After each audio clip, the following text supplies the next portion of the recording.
Siswa SMP dan SMA Pusri cukup antusias mengikuti pelaksanaan vaksinasi yang diselenggarakan oleh pihak sekolah.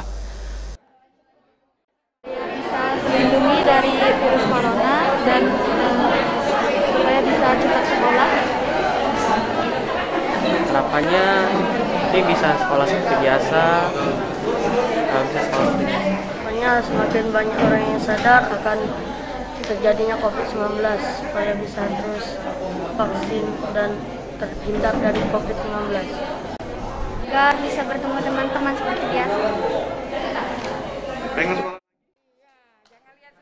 Vaksinasi dilakukan agar imun di dalam tubuh dapat meningkat dan sebagai antisipasi dini pencegahan virus COVID-19.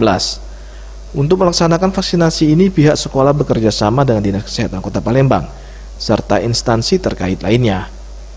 Tim Liputan Sriwijaya TV.